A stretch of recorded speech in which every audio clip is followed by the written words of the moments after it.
Everybody needs a great tag team partner, so preseason Herbies, how about some nominees for the best tandems?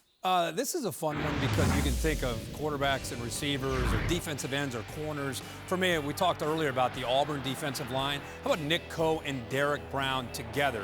Often one's in the inside, one's on the outside, no matter where they line up this year. And I think there'll be some versatility this year with how Kevin Steele decides to use them. Offensive linemen will have to be ready, especially on third down, to keep them out of the backfield. JT Daniels and Amon-Ra St. Brown, USC's quarterback to wide receiver combo, played in high school, great chemistry. And all the talk about USC's, they have no chance. Clay Helton's going to be fired. Be careful. There's some talent on that roster led by these two right here. And again, with Tua, how do you find the one guy? Well, Reese touched on it. Jerry Jeudy won the Biletnikoff as a top receiver last year, and these guys just seem to have a feel for one another and making big plays and coming up with crucial plays on third down. And I think you'll see that continue in 2019 when Tua drops back to look up number 4. The Herbie Award for Best Tandem goes to Alabama quarterback Tua Tagovailoa and wide receiver Jerry Jeudy. Jerry Jeudy, serious student of the game in addition to his vast physical skills, and Tua just instinctive in the passing game. Got all those guys to work with, but it seems like, as you said, big plays, he looks for 4. And let me just have a disclaimer with Clemson, because they don't have just that Jerry Jeudy guy. You know, you have T. Higgins, you have Justin Ross, you've got a couple freshmen that are stepping up. So they have like 4 out there, so that's one of the reasons I separated Alabama. There's some guys that don't get enough respect. I think we're going to try to replace Rodney Dangerfield in the postseason. Yes. Leki Fotu's not going to be replaced. No, and Bradley and I gets most of the attention on that defense, but at 325 pounds, just difficult to move around. And I know you talked with Coach out there. He feels this could be his best defense that he's had. Keyshawn Vaughn, a transfer from Illinois, back in Nashville, had a great year last year. And you talk to the SEC coaches, and they talk about returning backs and the top backs in the conference. A lot of guys are quick to point out that Vaughn could be one of the premier backs in the SEC. And I know Derek Mason's excited about the year he could have. Kenny Willekes, defensive lineman from Michigan State, a guy that last year was the Big Ten Defensive Lineman Player of the Year. But if you talk to people outside of the Big Ten region, maybe even outside of East Lansing, nobody really talks about him or gives him the credit that I think he richly deserves. The Rodney Dangerfield No Respect Herbie Award goes to Vanderbilt running back Keyshawn Vaughn.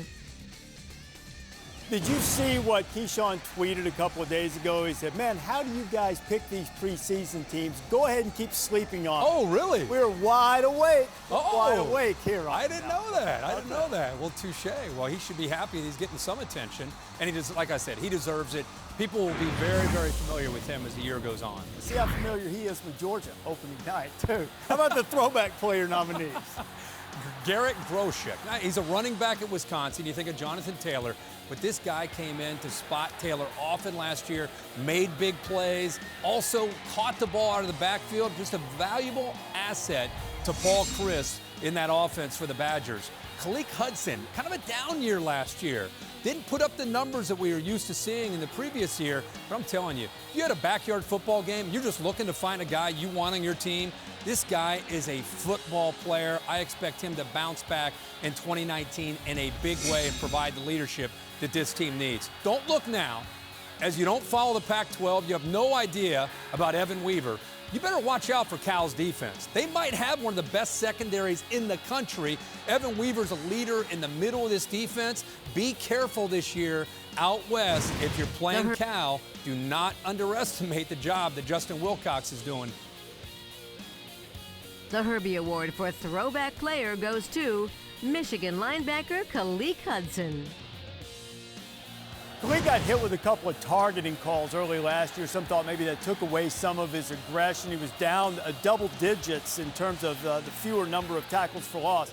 But if they're going to win the Big Ten, they've got to have a big year from Hudson. Yeah, you lose Winovich, you lose Gary, you lose some leaders on that team. That's why I really expect Hudson to step back, and I think he's anxious to show people the type of player that we all know he is. All right, Devin Bush also missing there, so it puts even more pressure on Khaleke Hudson. And a lot of Michigan people are getting really tired of the question, is this the year they finally beat Ohio State? Look, in my judgment, Ohio State's still the most talented team in the Big Ten in terms of just the full roster. Yeah. But how do you stack up? I think it's interesting because I think it's funny, you know, college football, you're trying to fire up 18 to 22-year-old kids, find a reason to get them mad.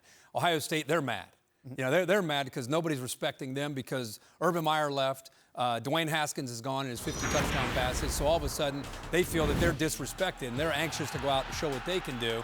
I think Ohio State is the team still to beat in the Big Ten. I think they'll play Wisconsin and Indianapolis in the Big Ten championship. And I think Michigan's going to do a great job this year with that new offense. I think it'll fit perfectly with Shea Patterson.